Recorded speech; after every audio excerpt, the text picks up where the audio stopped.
नमस्कार मित्रांनो. आज असं काही घडलं जे एकूण तुम्हालाही धक्का बसेल, पण शेवटी सत्य हेच आहे. बघा सगळं सविस्तर. मित्रांनो, MX मराठी न्यूजमध्ये तुमचं मनापासून स्वागत आहे. मित्रांनो, आजची बातमी केंद्रीय कर्मचाऱ्यांसाठी खूप मोठी आहे. कारण जी गोष्ट कुणालाही अपेक्षित नव्हती, तीच गोष्ट सरकारने अचानक बदलून टाकली आहे. आधी 1 दिवसाचा खर्च हा जुना फॉर्म्युला वापरून जुन्या पद्धतीनं कॅल्क्युलेट केला जायचा. पण त्या जुन्या पद्धतीमुळे अनेक केंद्रीय कर्मचारी समाधानी नव्हते. त्यामुळे आता सरकारनं त्या संपूर्ण पद्धतीत मोठा बदल केला आहे. म्हणजेच सरकारनं इथे मोठा निर्णय घेतला आहे. इतकंच नाही मित्रांनो, आज मी तुम्हाला कोर्टाकडून आलेला एक मोठा निर्णयही सांगणार आहे. आणि त्याचबरोबर काल संध्याकाळी एक महत्त्वाची नियुक्ती झाली आहे, ज्यामुळे एक गोष्ट जवळपास स्पष्ट झाली आहे की 8th CPCचं काम सुरू झालं आहे. म्हणून आज आपण सगळी माहिती एक एक करून पाहणार आहोत. सरकारनं महागाई मोजण्यासाठी जो पैमाना होता तो पूर्ण बदलून टाकला आहे. आता महागाईची मोजणी वेगळ्या पद्धतीनं होणार आहे. यामुळे सरकारचा खर्च, सरकारची गणना आणि पुढच्या काळात DAची हालचाल या सगळ्यावर परिणाम होऊ शकतो. चला तर मग पहिली माहिती पाहूया. मित्रांनो, इथे सरकारला मान्य करावंच लागलं, कारण कोर्टाने थेट आदेश दिलेला आहे. एका कर्मचाऱ्याचा मृत्यू झाला होता. मृत्यूनंतर त्यांच्या कुटुंबाला फॅमिली पेन्शन मिळाली. फॅमिली पेन्शनमध्ये एक टर्म येते ज्याला आपण लिबरलाइज्ड फॅमिली पेन्शन म्हणतो. सरकारने ती रक्कम दिली आणि इथे साधारण 37 लाख रुपये त्या कुटुंबाला मिळाले. पण इथे खरी गोष्ट अशी झाली की सरकारनं 37 लाख रुपये तर दिले, मात्र त्या रकमेवर जे व्याज बनत होतं ते सरकारनं दिलं नाही. त्यामुळे कुटुंबाने हा मुद्दा कोर्टात नेला. कोर्टात गेल्यानंतर निर्णय असा झाला की 37 लाख तर द्यायचेच, पण त्या रकमेवर 8% इंटरेस्ट रेटने व्याजही द्यावं लागेल. आता इथे लक्षात घेण्यासारखी गोष्ट म्हणजे हा केस तब्बल 52 वर्ष चालू होता. म्हणजे 1972 पासून 2024 पर्यंतचा जो काही व्याजाचा कालावधी होतो त्या संपूर्ण काळाचं व्याज आता त्या कुटुंबाला मिळणार आहे. आता तुम्हीच विचार करा, 37 लाखांवर 52 वर्षांचं व्याज किती मोठं होऊ शकतं. यातून एक गोष्ट स्पष्ट होते मित्रांनो, जर तुमची पेन्शन अडलेली असेल, तुमचं व्याज थांबलेलं असेल किंवा पगारात काही अडचणी येत असेल, तर फक्त विभागाकडे वारंवार चक्कर मारत बसण्यापेक्षा अनेक वेळा कोर्टाचा मार्ग जास्त प्रभावी ठरतो. हो, थोडा वेळ लागू शकतो, पण शेवटी निर्णय तुमच्या बाजूने येण्याची शक्यता जास्त असते. आणि हेच याचं सगळ्यात मोठं उदाहरण आहे. चला आता पुढच्या महत्त्वाच्या अपडेटकडे वळूया. मित्रांनो, आजच्या व्हिडिओचा सर्वात मोठा हायलाईट म्हणजे सरकारनं महागाई मोजण्याचा पैमाना बदलला आहे. पुढच्या महिन्यापासून हा बदल लागू होणार आहे. तुम्हाला माहितीच आहे, अलीकडे DA 2% किंवा 3% इतकाच वाढताना दिसतोय. 3%च्या पुढे तो जातच नाही. मग असं का होतं? सरकारनं हे ओळखलं आहे. आधी महागाई मोजण्यासाठी ज्या पद्धतीनं AICPI इंडेक्सचा वापर केला जात होता तो 2012च्या आधारावर होता. पण आता सरकारनं तो बेस बदलून 2023-24 केला आहे.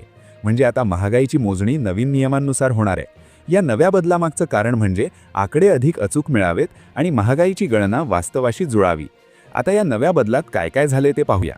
उपभोक्ता मूल्य निर्देशांकासाठी नवीन आधार वर्ष जारी करण्यात आलेला आहे आणि हा बदल 2023-24च्या हाऊसहोल्ड कन्झम्पशन एक्सपेंडिचर सर्व्हेवर आधारित असेल.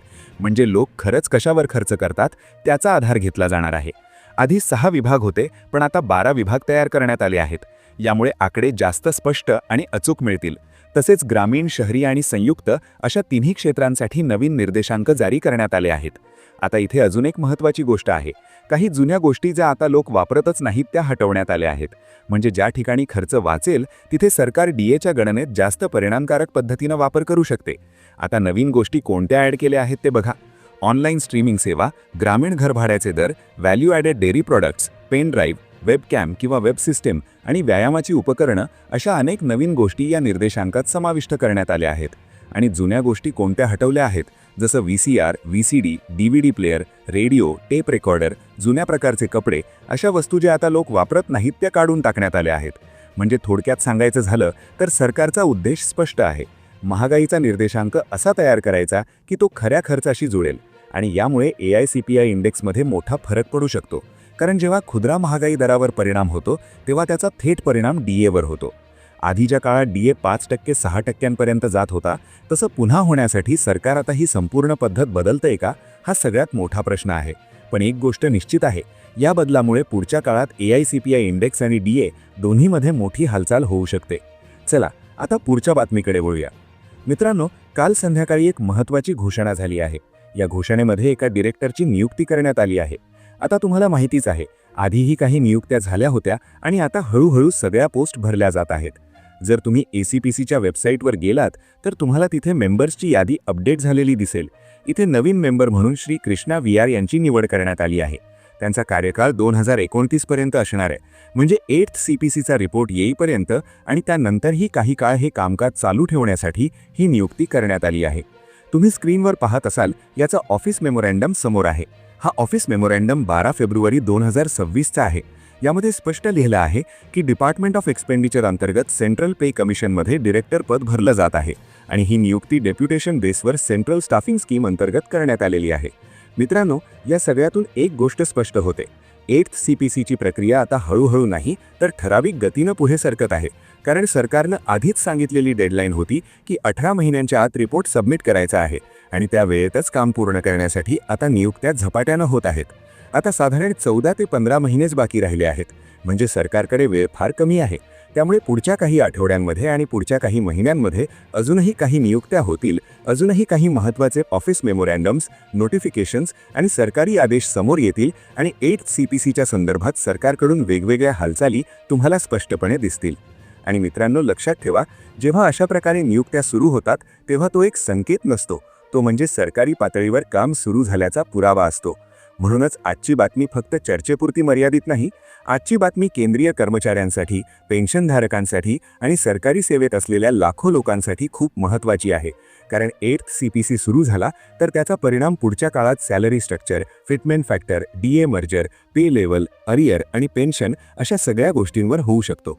आणि म्हणूनच मित्रांनो, येत्या काही दिवसांमध्ये जर अजून काही नियुक्त्या झाल्या, अजून काही मोठे आदेश आले किंवा 8th CPC संदर्भात सरकारकडून अजून एखादी हालचाल दिसली तर यात अजिबात आश्चर्य वाटणार नाही. कारण आता सगळ्यात मोठी गोष्ट एकच आहे, वेळ कमी आहे आणि काम वाढलं आहे. म्हणून सरकारला आता वेगानं पुढे जावंच लागणार आहे. तर मित्रांनो, आज आपण पाहिलं की सरकारने महागाई मोजण्याचा पैमाना बदलला आहे.